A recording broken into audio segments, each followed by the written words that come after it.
O capitalismo. Parte 2. Estes são os fatos acerca do capitalismo. Assim, se um inglês ou, no tocante a esta questão, qualquer homem de qualquer país do mundo, afirmar hoje aos amigos ser contrário ao capitalismo, há uma esplêndida contestação a lhe fazer. Sabe que a população deste planeta é hoje 10 vezes maior que nos períodos precedentes ao capitalismo.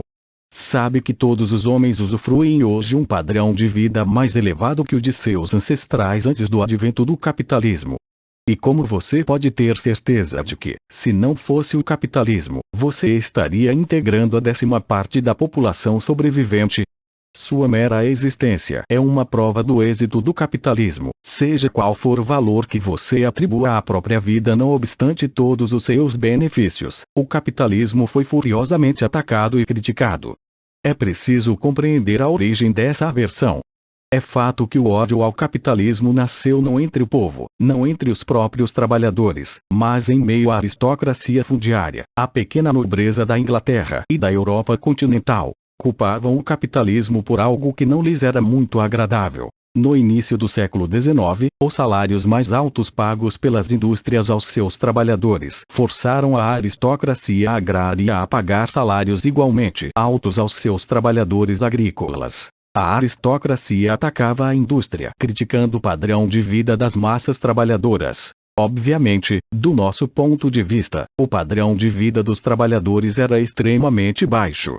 Mas, se as condições de vida nos primórdios do capitalismo eram absolutamente escandalosas, não era porque as recém-criadas indústrias capitalistas estivessem prejudicando os trabalhadores. As pessoas contratadas pelas fábricas já subsistiam antes em condições praticamente subhumanas. A velha história, repetida centenas de vezes, de que as fábricas empregavam mulheres e crianças que, antes de trabalharem nessas fábricas, viviam em condições satisfatórias, é um dos maiores embuses da história.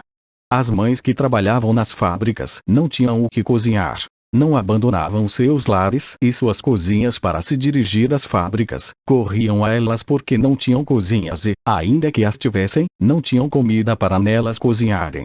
E as crianças não provinham de um ambiente confortável. Estavam famintas, estavam morrendo.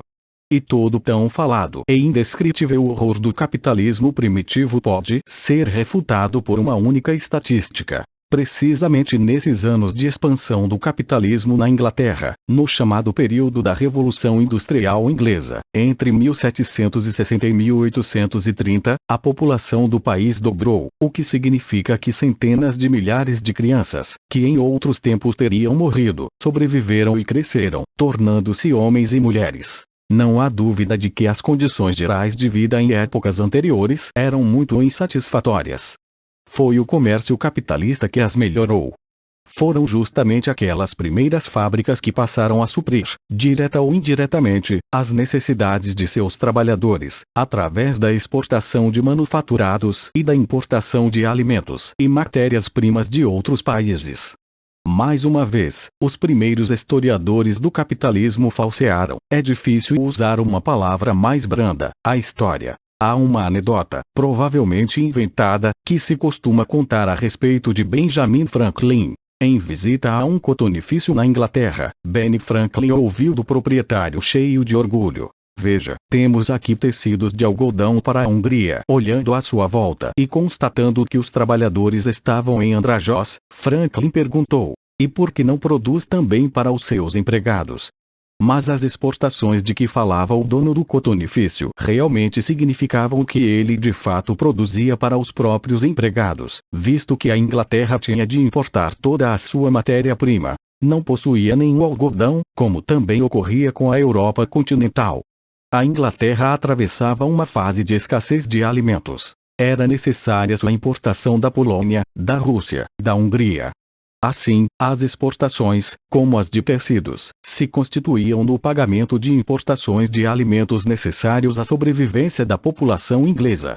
Muitos exemplos da história dessa época revelarão a atitude da pequena nobreza e da aristocracia com relação aos trabalhadores. Quero citar apenas dois. Um é o famoso sistema inglês do Siege and Land. Por tal sistema, o governo inglês pagava a todos os trabalhadores que não chegavam a receber um salário mínimo, oficialmente fixado, a diferença entre o que recebiam e esse mínimo. Isso poupava a aristocracia fundiária o dissabor de pagar salários mais altos. A pequena nobreza continuaria pagando tradicionalmente baixo salário agrícola, suplementado pelo governo.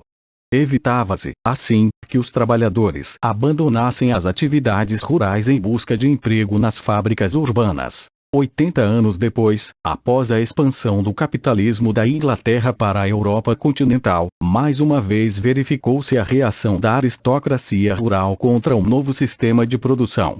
Na Alemanha, os aristocratas prussianos, tendo perdido muitos trabalhadores para as indústrias capitalistas, que ofereciam melhor remuneração, cunharam uma expressão especial para designar o problema: fuga do campo.